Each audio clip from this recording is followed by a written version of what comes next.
Hey everyone, and welcome back for another deep dive with us. Yeah, welcome back. Today we're diving into something I think a lot of you are really interested in, Oh, yeah. which is how people navigate and share their mental health journeys. Mm-hmm. And to help us explore this, we've got some fascinating sources to work with today. Lay on me. All right, so first up, we've got excerpts from this podcast Okay. called When Not Yet Becomes Right Now. Interesting title. I know, right? And then we've also got an ad for something called My Moody Monster. My Moody Monster. My Moody Monster, Oh, which is apparently a therapeutic doll. okay. So we're going from personal stories to like actual tools for coping. Exactly. And I think there's going to be some interesting connections between the two. I think so too. So let's start with this podcast, When Not Yet Becomes Right Now. Right. It's hosted by a woman named Jen Ginty. Okay. And one of the things that really struck me about her is how open she is about her own mental health. In what way? Well, she talks pretty candidly about living with complex PTSD and major depressive disorder.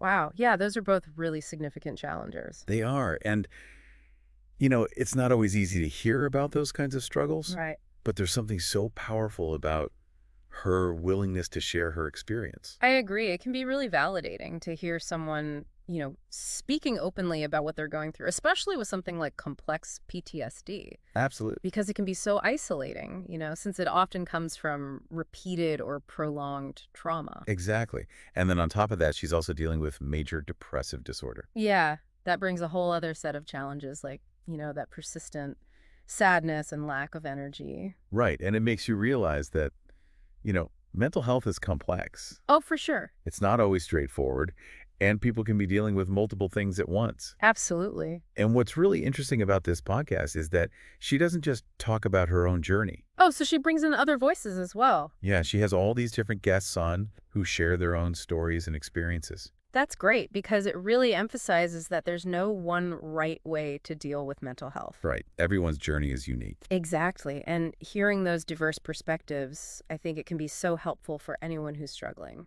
Totally. And the guests she has on are really interesting. Like, there's this one woman, Melanie Cohen, Okay.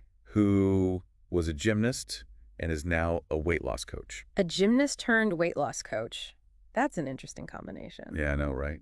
And it makes you wonder if her athletic background informs her approach to weight loss. Maybe in terms of discipline or goal setting or something. Right. It could be really insightful for listeners who are interested in that kind of thing. For sure, for sure. And then there's another guest, Vanessa Cardenas, who helps people recover from betrayal. Ooh, betrayal. That's a tough one. It is, and it can have a huge impact on your mental health. Absolutely, because it really shakes your trust in people. Yeah, and she specializes in helping people work through that pain and rebuild their lives. That's so important because I think a lot of people have experienced some form of betrayal, whether it's in a romantic relationship or a friendship or even in the workplace. You're so right. It's more common than we think. It is, and having someone like Vanessa who can provide guidance and support through that process can make a world of difference. I agree. So we've got the former gymnast and a betrayal recovery expert. What other kinds of guests does she have on? Well, there's this other guest, Casey Kanghead. Okay. And get this, she's a 3-time cancer survivor. Wow, 3 times talk about resilience. I know, right? It makes you think about the connection between mental and physical health. Especially when you're facing something as challenging as cancer. Yeah, because dealing with a life-threatening illness like that can be incredibly traumatic. Right, and it often brings up all sorts of emotions that you have to learn to cope with. Yeah, like fear and anxiety and uncertainty. Exactly, and it really highlights the importance of having those coping mechanisms and support systems in place. And that's something that Jen talks about a lot in her own story, like the importance of finding strength and building support. And she actually created something to help with that, right? She did. She created My Moody Monster. That's right, the therapeutic doll. Yeah, and it's designed to help kids understand and cope with their big feelings. Which is so important because, if you think about it, kids aren't always taught how to deal with their emotions in healthy ways. Right, and so often they're just told to, calm down or stop crying. Exactly. But that doesn't really teach them anything about how to actually process those emotions. It doesn't, and it can actually be harmful in the long run because it teaches them to suppress their feelings. Which can lead to all sorts of problems down the road. Exactly, and so My Moody Monster, it's designed to help kids turn those big, overwhelming emotions into something they can actually play with and learn from. I love that idea. Me too. Yeah. And the ad even mentions how it helps them learn those all-important coping skills.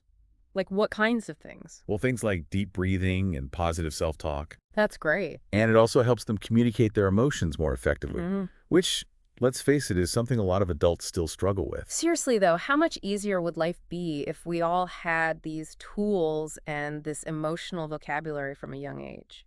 Right. And you know what I find really interesting is how both the podcast and My Moody Monster, they both emphasize this idea of support.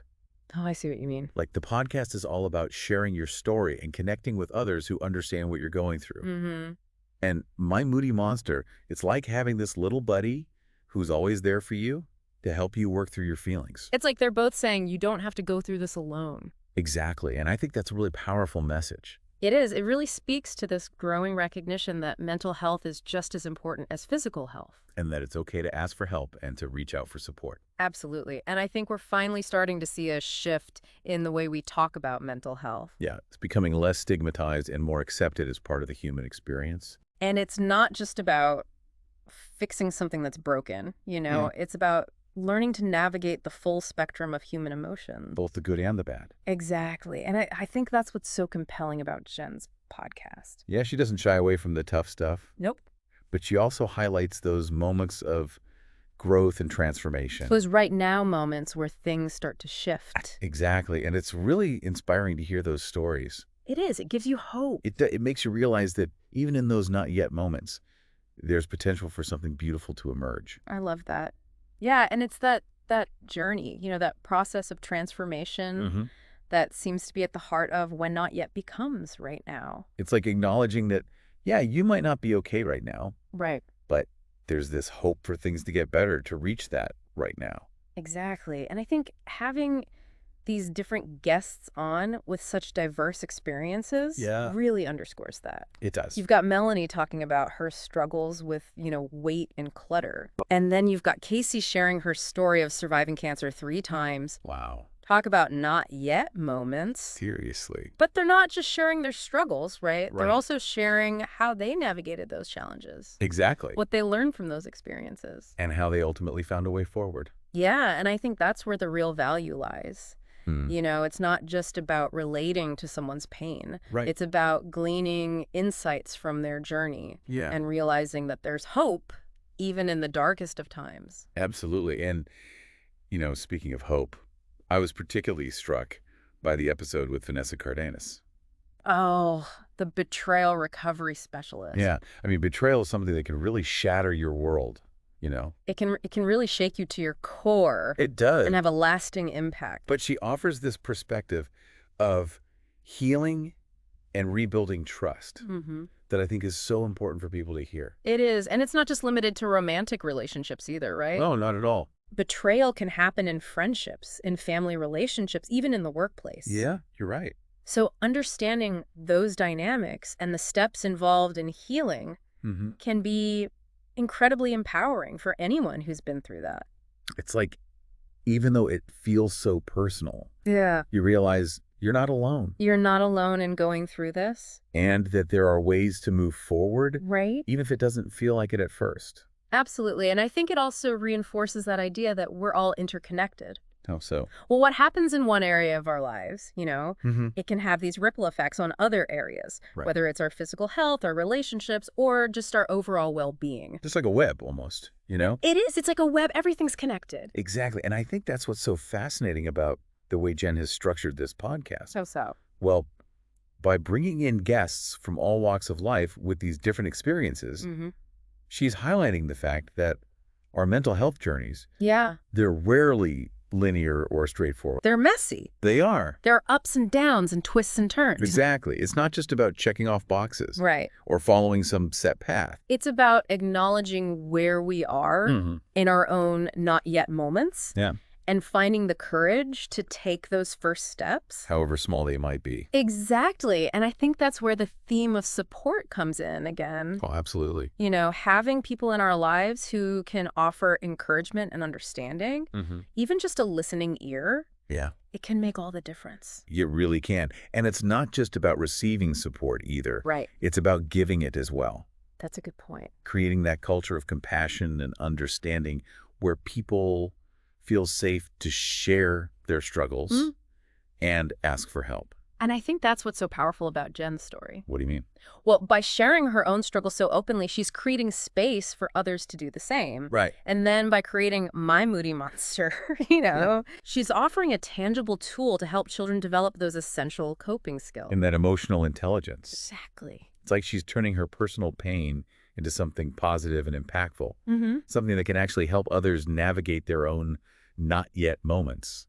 And isn't that the ultimate goal? It's a beautiful thing. To use our experiences, both the challenging and the triumphant. Yeah. To make the world a little bit brighter and a little bit more compassionate. Yeah, it really is. And it makes you think, even in those not yet moments, there's this potential for something amazing to come out of it. Absolutely. It's like those not yet moments. They're kind of the fertile ground where growth can happen. Where transformation can take root. Exactly. So I guess as we wrap up this deep dive into when not yet becomes right now and My Moody Monster, what would you say is the key takeaway for our listeners today?